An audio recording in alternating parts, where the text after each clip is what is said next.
Ezra గ్రంథము 8వ అధ్యాయము. రాజైన అర్తహషస్త ఏలుబడి కాలమందు బబులోను దేశము నుండి నాతో కూడా వచ్చిన ఇంటి పెద్దల వంశావళి. ఫీనెహాసు వంశములో గెర్షోమును, ఈతామారు వంశములో దానియేలును, దావీదు వంశములో హట్టూషును, షెకన్య పరోషుల వంశములలో జకర్యాయు వంశావళికి 150 మంది పురుషులను లెక్కింపబడిరి. పహత్మోయాబు వంశములో జెరహ్య కుమారుడైన ఎల్యోయేనయు 200 మంది పురుషులను, షెకన్య వంశములో యహజీయేలు కుమారుడును 300 మంది పురుషులను, ఆదీను వంశములో యోనాతాను కుమారుడైన ఎబెదును 50 మంది పురుషులను, ఏలాము వంశములో అతల్య కుమారుడైన యెషయాయు 70 మంది పురుషులను, షెఫట్య వంశములో మికాయేలు కుమారుడైన జెబద్యాయు 80 మంది పురుషులను, యోవాబు వంశములో యెహీయేలు కుమారుడైన ఓబద్యాయు 218 మంది పురుషులను, షెలోమీతు వంశములో యోసిప్యా కుమారుడును 160 మంది పురుషులను, బేబై వంశములో బేబై కుమారుడైన జకర్యాయు 28 మంది పురుషులను, అజ్గాదు వంశములో హక్కాటాను కుమారుడైన యోహానానును 110 మంది పురుషులను, అదోనీకాము యొక్క చిన్న కుమారులలో ఎలీపెలెటును, యెహీయేలును, షెమయాయు 60 మంది పురుషులను, బిగ్వయి వంశములో ఊతయిను, జబ్బూదును 70 మంది పురుషులను. వీరిని నేను అహవా వైపునకు పారు నది యొద్దకు సమకూర్చితిని. అచ్చట మేము 3 దినములు గుడారములలో ఉంటిమి. అంతలో నేను జనులను యాజకులను తనిఖీ చూడగా లేవీయుడొకడును నాకు కనబడలేదు.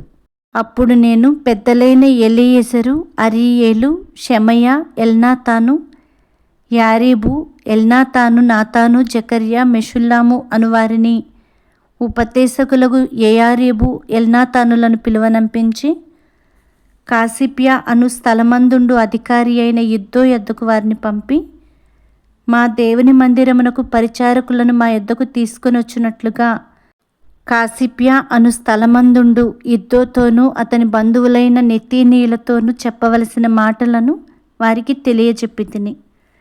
మా దేవుని కరుణాహస్తము మాకు తోడుగా ఉన్నందున వారు ప్రజ్ఞావంతుడైన ఒకనిని షేరెబ్యాను, అతని కుమారులను, సహోదరులను 18 మందిని తోడుకొని వచ్చిరి.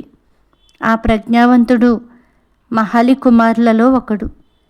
ఈ మహలి ఇశ్రాయేలునకు పుట్టిన లేవి వంశస్థుడు.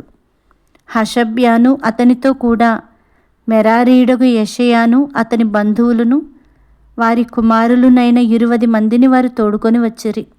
మరియు లేవీయులు చేయవలసిన సేవలో తోడ్పడుటకై దావీదును అధిపతులను నిర్ణయించిన నెతీనీయులలో 220 మంది వచ్చిరి. వీరందరూ పేర్లు ఉదాహరింపబడి నియమింపబడిన వారు.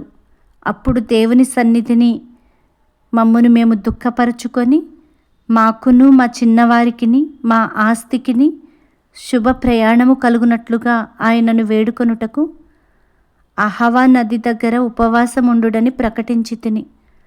మేలు కలుగుటకై ఆయనను ఆశ్రయించు వారికి అందరికిని మా దేవుని హస్తము తోడుగా ఉండును గాని ఆయన హస్తమును ఆయన ఉగ్రతయు ఆయనను విసర్జించు వారి మీదికి వచ్చునని మేము రాజుతో చెప్పియుంటిమి గనుక మార్గమందున్న శత్రువుల విషయమై మాకు సహాయము చేయునట్లు కాల్బలమును రౌతులను రాజునొద్ద కావలెనని మనవి చేయుటకు సిగ్గు నాకు తోచెను.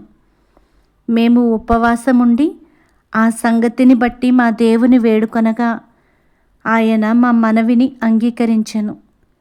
గనుక నేను యాజకులలో నుండి ప్రధానులైన 12 మందిని అనగా షేరేబ్యాను, హషబ్యాను వీరి బంధువులలో 10 మందిని ఏర్పరచి మా దేవుని మందిరమును ప్రతిష్ఠించుట విషయములో రాజును అతని మంత్రులను అధిపతులను అక్కడనున్న ఇశ్రాయేలీయులందరూ ప్రతిష్ఠించిన వెండి బంగారములను ఉపకరణములను తూచి వారికి అప్పగించి తిని 1300 మణుగుల వెండిని, 200 మణుగుల వెండి ఉపకరణములను, 200 మణుగుల బంగారమును, 7,000 తులములు గల 20 బంగారపు గిన్నెలను, బంగారమంత వెలగల పరిశుద్ధమైన 2 రాగి పాత్రలను తూచి వారి చేతికి అప్పగించి, మీరు యెహోవాకు ప్రతిష్ఠింపబడినవారు, పాత్రలను ప్రతిష్ఠితములైనవి. ఈ వెండి బంగారములను మీ పితరుల దేవుడైన యెహోవాకు స్వేచ్ఛార్పణలై ఉన్నవి. కాబట్టి మీరు యెరూషలేములో యెహోవా మందిరపు ఖజానా గదులలో యాజకుల యొక్కయు, లేవీయుల యొక్కయు, ఇశ్రాయేలు పెద్దల యొక్కయు ప్రధానులైన వారి ఎదుట వాటిని తూచి అప్పగించు వరకు వాటిని భద్రముగా ఉంచుడని వారితో చెప్పితిని. కాబట్టి యాజకులను, లేవీయులను వాటి ఎత్తు ఎంతో తెలుసుకొని యెరూషలేములోనున్న మన దేవుని మందిరమునకు కొనిపోవుటకై ఆ వెండి బంగారములను, పాత్రలను తీసుకొనిరి.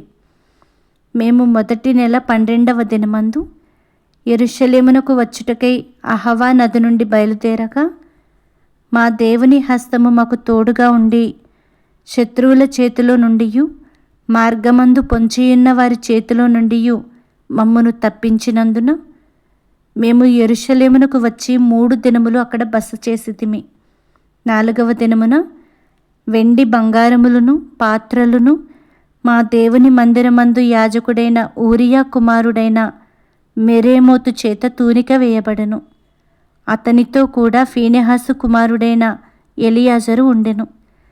వీరితో లేవీయులైన యేషూవ కుమారుడైన యోజాబాదును, బిన్నూయి కుమారుడైన నోవద్యాయును కూడా ఉండిరి. సంఖ్య చొప్పునను ఎత్తు చొప్పునను అన్నిటినీ సరిచూచిన తరువాత వాటి ఎత్తు ఎంతైనది లెక్కలలో వ్రాసిరి.